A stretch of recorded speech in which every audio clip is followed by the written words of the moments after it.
Iya, Tapi kalau baca. ngomongin klub baca sih gak usah ngebayangin, oh nanti anggotanya 4-5. Berdua juga boleh kok, misalnya Mbak Yanti ini ada buku nih misalnya Sapiens deh. Sapiens tuh bagus banget, lo harus baca gini-gini. Berdua. Oke kita, ntar deh gue baca gitu, gue beli. Terus kita baca, kita diskusi berdua tuh juga oke gitu. Jadi kalau juga kalau tunggu-tungguan 4-5 orang, lama kayak arisan kan. Jalan-jalan. Halo Sobat Perempuan, sekarang kita bertemu lagi dengan Kak Jessi. Nah, kita mau bahas yang lebih seru lagi nih hari ini ya. Yuk kita ngobrol yuk. Yuk.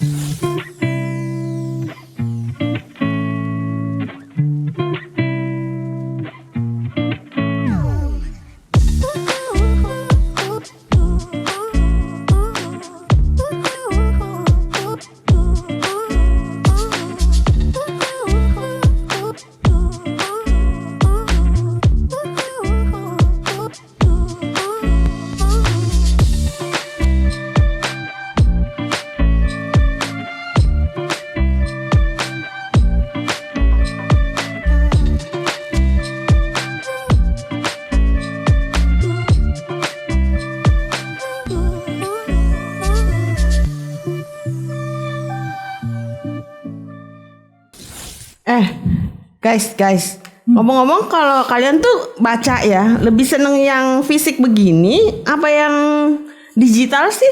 Yang dari gadget gitu, tinggal E-book ya? kayak gitu atau apalah berita-berita dari gadget. Aku suka fisik. Prefer ya, tapi tergantung situasi. Kadang kalau lagi butuh informasi yang cepet dari gadget, karena kan tinggal kita Google, kita search gitu kan, search kata kuncinya gitu kan, terus muncullah bacaan-bacaan artikel sehubungan dengan itu. Tapi kalau baca serius, benar-benar ingin mendalami sesuatu atau apa gitu, biasanya pilih bentuk ini, buku. Biar ada ini ya. Kalau Acel? Kan susah. Mau apapun ya Cel. Gadget ngantuk, buku ngantuk ya. Iya. Lebih ngantuk mana Cel? Gadget apa ini Cel? Lebih ngantuk mana? Karakter. Lebih ngantuk mana? Habis dia bilang ngantuk dua-duanya kan, lebih ngantuk mana? Kayaknya mendingan begini sih. Ngantuk karena sama-sama ngantuk. Sama aja ngantuk, karena kalau ketiban sakit kan. Ya kalau ini kan begini gitu. Salah ya. Tergantung pegangnya. Makanya apalagi jangan iPad segede ini. Betul ya, jadi bangun. Terus kalau naik Kayaknya enakan itu udah gadget deh. Jadi kalau ada literasi, maksudnya mau arti apa lagi? Kenapa bisa digedein? Itu dia. Kalau ini kan susah ya. Tadi ketahuan dia. Kok udah kesini. Bisa di zoom makin jauh ya. Makin jauh ya kalau nggak pakai kacamata. Aduh, gitu. kacamata Kalau Bu. kita juga zoom. Hilang. Nggak ada. Cuman satu huruf doang. Gitu. Zoomnya kegedean. Gitu. Aduh. Emang kalau Cianti apa? Aku ya kalau misalnya baca yang serius-serius ya di buku, atau mau cari yang topik tertentu buku. Tapi kalau kayak berita, informasi gitu sih memang gadget sih. Memang kayak Roslyn bilang cepet. Iya. Gitu. Berarti dua-duanya dibutuhkan dong ya? Iya. Iya nggak? Tergantung kebutuhan. Tergantung sih. Kalau aku sih ketika baca fiksi gitu ya, literatur, sastra tuh emang senangnya ini karena Fisik kan ya? fisik karena bisa aku garis-garisin, bisa difoto ya, share di sosial media, biar pada tahu nih aku lagi baca buku Badi. Tapi waktu aku jadi mahasiswa, enakan pakai e-book karena kan bisa langsung Copy atau apa bisa langsung di copy paste gitu-gitu, bisa langsung di simpen kayak gitu-gitu deh. Lebih cepat Emang juga. kalau copy paste gitu nggak kena itu tadi plagiat? Nggak kan ada tekniknya ya. Ngutip catatan kaki. Catatan kaki. Atau tanda di kutip ya. parafrase. Di Parafrase. Oh gitu, ada tekniknya juga ya. Sebetulnya. Cepet gitu. Jadi terus nyari keywordnya juga gampang ya. Misalnya kita lagi kalau lagi akademik itu kan bacaannya tuh banyak tuh, harus bacanya banyak. Jadi kita harus nyari, nggak bisa satu buku kita baca ini kan, bisa-bisa keburu di DO nih ya kan. Oh iya. Iya. Susah tuh nggak nulis disertasi, nggak nulis tesis. Iya. Oh masih baca bahan. Masih dulu lagi bro. Bisa, nggak bisa. Jadi kalau kayak gitu kan kita tinggal nyari keywordnya. Oh iya. Gitu. Itu kita highlight. Wow. Gitu. Ngomong-ngomong, ada teknik baca cepat loh. Nah baru aku mau tanya tuh. Gimana tuh Itu Mbak? banyak. Ini makanya jadi dokter cepet banget begini. Begini. Bukan. Baca cepat gini. Habis itu tidur. Cepet banget. Enggak, Roslyn punya ini. Gimana, Ros? Dia pernah ikut kan, lagi tuh kan. Kompetisi. Enggak, bukan kompetisi, apa tuh? Kayak teknik semacam membaca. kursus. Ya. Jadi kayak apa sih workshop ya, dibilangnya workshop gitu, membaca cepat. Waktu itu sih diajakin sama leaders gitu kan, ayo ikutan gitu ya udah. Ini miss kursus ya. Tadi pas Semua ngobrol juga. semua dikursusin ya. Iya. Dia senang belajar. Enggak. Kolektor banyak kan? Kolektor. Iya. Kalau daftar gitu kan kalau Dapat sertifikat, ada sertifikatnya nggak Kak? Gitu. Apa aja kamu butuh apa? Lanjut. Bisa lanjut. Iya lanjut. Nah jadi katanya tuh, kok katanya aku belajar teknik membaca cepat itu ternyata itu kayak potret. Jadi mata kita itu kan sebenarnya kayak kamera itu juga base-nya dari mata manusia kan gitu ya. Jadi teknik memotret Tuhan tuh udah ciptain otak manusia itu begitu pintarnya gitu ya. Sebenarnya bisa. Jadi kita baca tuh nggak perlu satu-satu. Nah diajarin di kelas itu katanya gini, kesalahan kita membaca karena metode kita belajar membaca, yaitu mengeja. B-aba, B-ubu gitu kan. I, B-ubu, ibu gitu. Karena terbiasa belajar mengeja itu membuat kita baca jadi lama. Jadi sebenarnya membaca cepat itu langsung lihat huruf kata langsung pintu.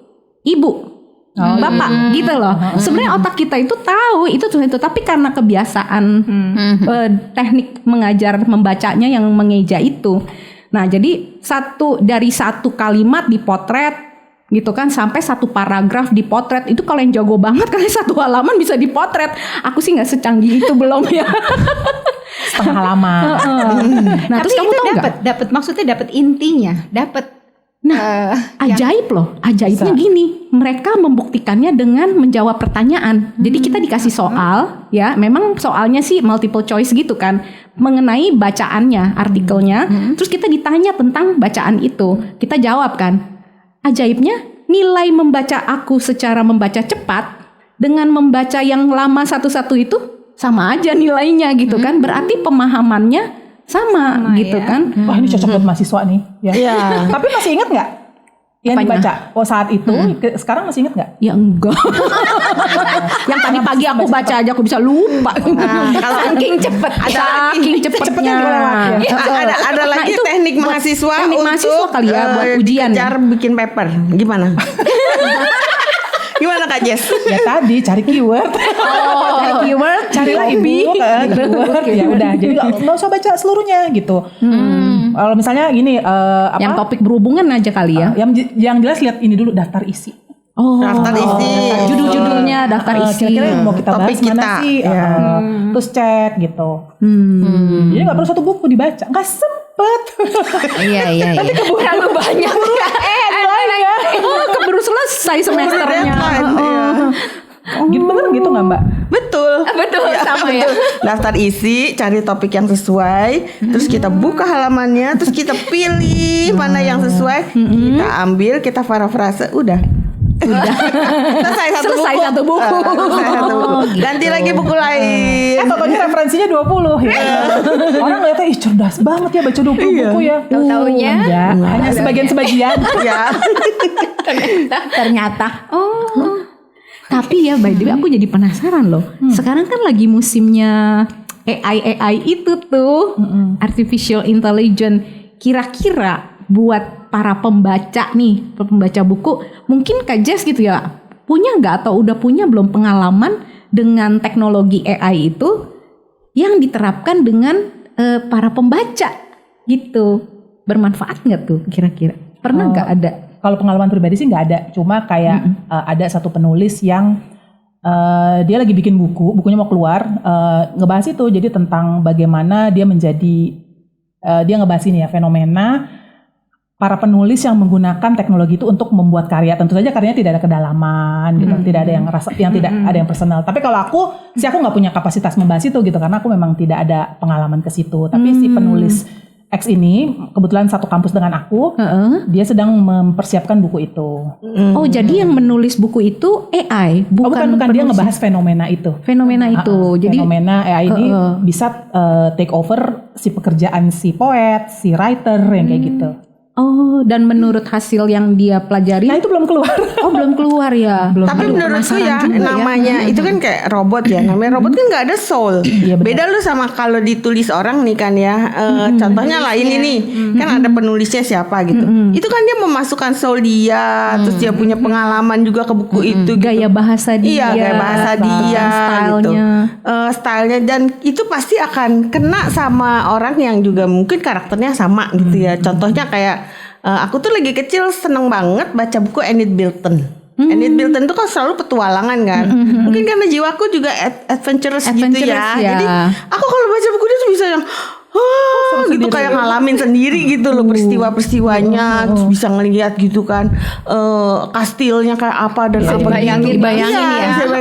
Karena memang karakter dan soulnya tuh kena ke kita gitu. Pasti kalian juga punya kan ya buku yang paling berkesan gitu. Ada nggak Kak Jess?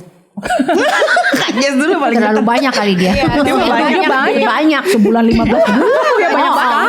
Setiap periode hidup tuh ada. Terus inget gak tuh yang dibaca itu? Ya sebagian besar sih ya nggak juga. Cuma maksudnya aku ingat ketika baca bukunya waktu aku kecil nih, misalnya aku baca si Enid Blyton sama gitu ya. Kayak 5 Sekawan, terus Agatha Christie, Nancy Drew, Nancy, iya Nancy. Terus ketika ABG tuh baru baca tuh yang Mallory Towers gitu-gitu, kelas 5 di Saint Clair kayak gitu, Nina, iya Saint Clair.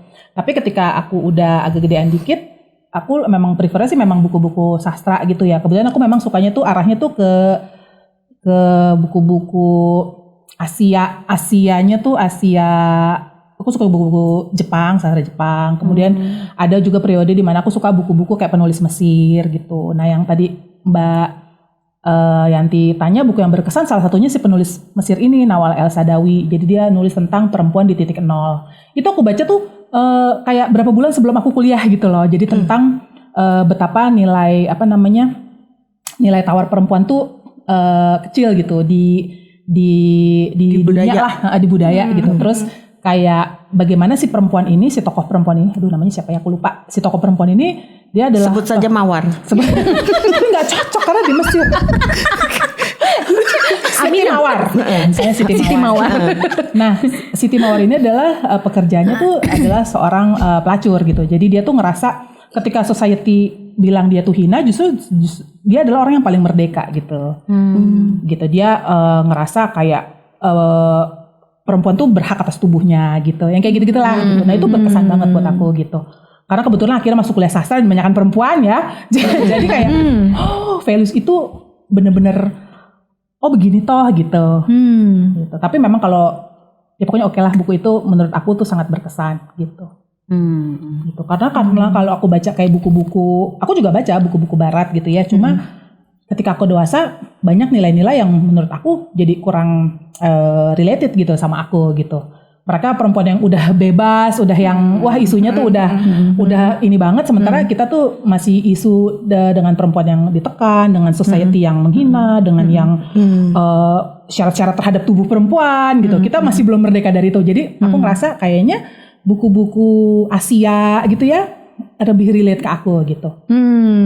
Karena culture kita juga sebagai perempuan Asia ya lebih ketemu mungkin. Betul. Itu menarik juga ya itu ya. Hal itu menarik juga. Kalau Naing gimana? Ada nggak? Sebenarnya yang aku baca belum lama sih tentang dream sih. Terus hari ini Roslyn bawa ada buku salah satu tentang itu juga, Unlock Your Dream. Iya. Itu Philip Wagner. Iya.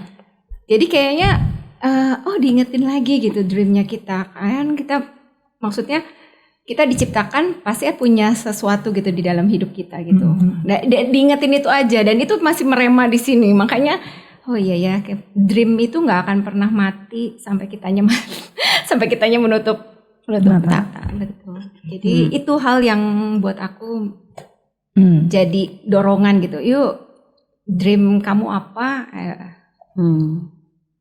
buku-buku yang mengubah hidup ya, maksudnya menambah Bisa, pesan yang pesan yang arahannya gitu. Iya.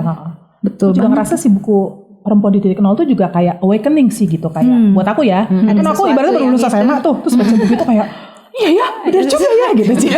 Baru-baru merdeka gitu. Baru-baru tercelikkan gitu. Jati diri sebagai perempuannya gitu ya. Berhak loh atas tubuh aku. Kamu siapa nyuruh-nyuruh aku berbusana, nyuruh-nyuruh aku begini. Kamu tuh siapa gitu loh. Aku berhak kok sama diriku. Kan aku gak bukan siapa-siapa. Maksudnya buku itu awakening salah satunya gitu. Nah, Pasti buku tak. Wah, Dia dulu.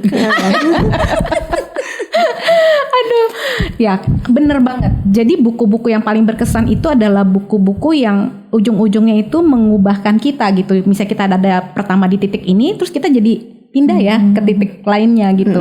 Kalau buat aku ada beberapa buku itu bukan bentuk begini. Jadi aku pernah dikasih fotokopian, tapi jangan negatif thinking dulu ya. Bajakan ya. Fotokopian. Karena itu buku kayak buku kesaksian. Dia itu mempelai gereja setan gitu loh, mempelai Lucifer gitu kan. Nah, aku baca buku kesaksiannya itu dan bagaimana dia dilayani, dia diubahkan hidupnya. Itu tuh kayak benar-benar membawa aku juga kepada satu perubahan. Karena di buku itu diajar bagaimana kita berdoa, bagaimana kita memutuskan ikatan-ikatan kita dengan masa lalu kita. Itu waktu aku SMP. Itu buku walaupun fotokopian ya, nggak bentuk cetakan begini, aku dikasih temanku, tapi itu mengubahkan hidup aku. Terus buku-buku lainnya setelah itu adalah ketika aku salah satunya Rick Warren, Purpose Driven Life itu juga salah satu buku yang nonjok banget gitu ya. Di situ kayak ada titik balik, aku rasa iya ya, aku nih ada punya purpose dalam hidup. Tuhan pasti punya purpose gitu kan untuk aku jalani, apalagi Tuhan percayakan kehidupan gitu. Nah itu. Terus lagi buku yang terakhir yang aku baca yang buat aku juga mengubahkan itu Atomic Habits. Atomic Habits. Ya sebelum itu ada buku lain lagi, ada buku tentang bisnis yang mengubahkan aku juga. Aku dulu orang yang nggak suka gitu dengan bisnis, tapi lewat buku itu aku kayak di pencerahan pikiran gitu ada. Kalau Atomic Habits ini gitu ada banyak gini ya teman-teman, tahu lah kita rata-rata membentuk satu kebiasaan baik itu amat sangat tidak mudah. Udah terbentuk gak kayak gagal lagi, mau mulai kok aduh kayak susah banget sih buat berubah gitu ya. Nah jadi aku sampai di satu titik yang aku bilang aduh Tuhan udah umur segini nih gitu kan, masa gak berubah-berubah gitu kan. Aku mau membangun kebiasaan-kebiasaan baik. Buku Atomic Habits itu teknik-tekniknya sangat membantu buat aku gitu lah. Itu yang the last ya, tapi aku belum menyelesaikan sih, tinggal sedikit lagi.